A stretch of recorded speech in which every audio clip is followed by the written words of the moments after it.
What's up? This is Clublord, and today I want to share with you some very budget side decking options, and I'll also be explaining to you some of the card choices and why they are good in the current 2018 format. Now, what actually got me interested in making this video was my recent trip to the Media and Variety Emporium. That's a local card shop, and the store owner was actually nice enough to give me and my friends a box of extras, just these really generic and some decent, half decent common cards for us to share up amongst ourselves. And I actually got myself quite a few play sets of this obscure hand trap called the What Kinetic Puppeteer. Now, this card reads, quick effect, you can send this card from your hand or field to the graveyard, then target one monster your opponent controls, move that target to another one of their main monster zones. Now, I always believe that any card, any monster with a quick effect that can activate from the hands, well, basically a hand trap, can eventually worm its way into some form of relevance just because the speed with which its effect activates is invaluable.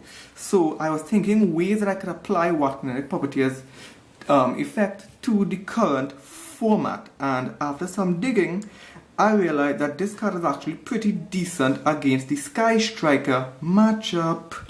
Now, the reason for this is, as you should know, the Sky Striker spell cards all activate when the controller has no monsters in their main monster zone. So whenever they use Ray to go into one of the linked monsters, whether it be Kagari or Shizuku or whatever, you can use Puppeteer to put that linked monster in their main monster zone, essentially turning off their spell cards for that turn. Now, this isn't like a one-card blowout against them. It won't absolutely turn the game around in your favor, but it will disrupt them to the extent that they won't be able to optimize their play in the way that they would have initially wanted to. Because you see the Sky Striker linked monsters, they can only each be summoned once per turn, meaning that if they go into Kagari first and you put that in the main monster zone, they won't be able to make another Kagari till the second turn. And yes, they can link away that monster in their main monster zone and put another ace link in the extra monster zone, but it will force them to cycle through a lot more resources than they would have wanted to, and force them into a suboptimal position. The next hand trap I want to mention is Skullmeister, and he's essentially a budget version of Ghost Spell and Haunted Mansion if you want to think of him like that. His effect says that you can discard him from the hand during either player's turn to negate a card effect that activates in the graveyard, and a lot of meta decks these days need their graveyard to boost their consistency.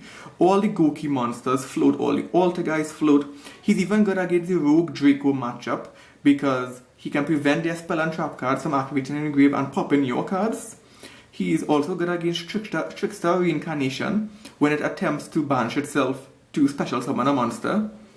Of course, Skullmeister is not without his limitations, most notably the fact that he must respond directly to a card's activation, similar to Ash Blossom or Ghost Ogre or something like that, meaning that he can be dodged through chain blocking. And any deck that activates multiple effects at the same time and can manipulate their chain links will want to set it so that their most valuable effect resolves last, and that Skullmeister, similar to Ash Blossom, won't be able to be chained directly onto it. And that's something that Gokis can do really well.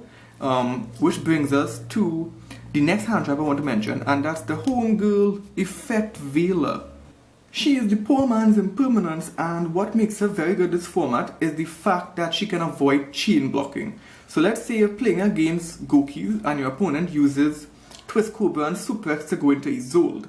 Now, they would most likely want to set like Isolde as chainlink 1 and any one of the Gokis as chainlink 2 and 3, meaning that if you are using Ash Blossom or even Skullmeister or something else that chains directly to a card effect, you would have to hit one of the Goki monsters in the graveyard, but Effect Veiler can still be chained onto the Isolde and cause some much needed disruption. Now, the final hand trap I want to mention is DD Crow. Now, he's not the absolute best in this format, especially against every matchup, but he can prevent Sky Strikers from getting that 3 spell cards in the graveyard, and he's good against the Rogue Lair Darkness matchup to banish Diablos from the graveyard. So I just think he's worth giving a little shout out. Another card I think is worth mentioning is one that's probably already in everyone's side deck, and that's called by the Grieve. Now, this card is very versatile, this format. Of course, we know it banishes hand traps and negates their effects, which can be very useful if you're playing budget. And as I mentioned before, all the meta decks actually need their graveyard for consistency, and the fact that he can blank negate a monster effect for the entire turn is more than useful. However, another card I want to talk about is one that I'm actually surprised isn't seeing more play, and that's Noor-ud-din Match. Now, this card says each player sends monsters they control to the graveyard until they each control monsters of only one attribute.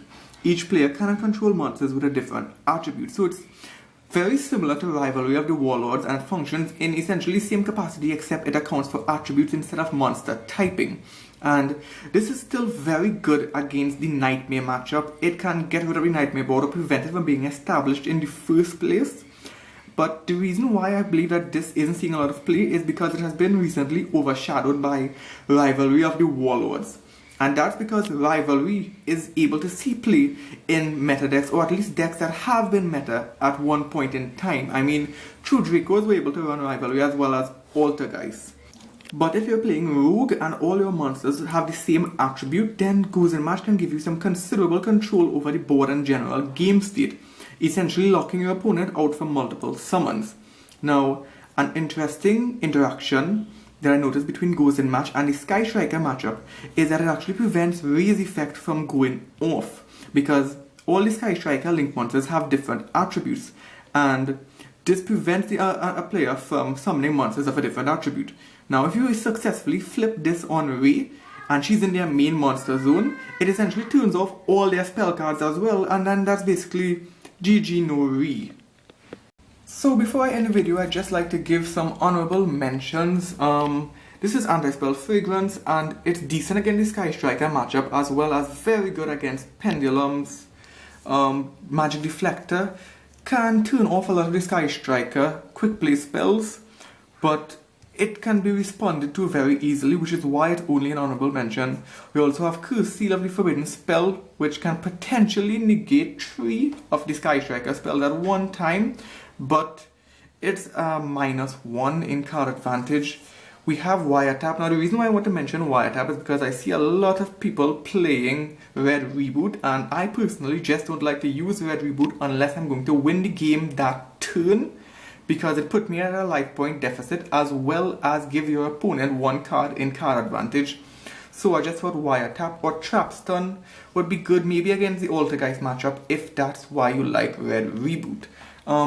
Storming Mirror Force is good for breaking boards if you don't own Kaijus or like Lava Golem or a Sphere Mode. This is Unwavering Bond, which is a forgotten counter trap, which is good against Pendulums. It negates and banishes Pendulum monsters as well as effects of cards in the Pendulum zones. But you can also get common copies of D-Barrier very easily. And finally, if your deck draws a lot more than it can search, then Thunder King can be a good body, a 1900 body, which is similar to Mistake, prevents your opponent from searching. And it can also negate summons. So this has been Scrub Lord, and I hope you enjoy my content, and thanks for watching.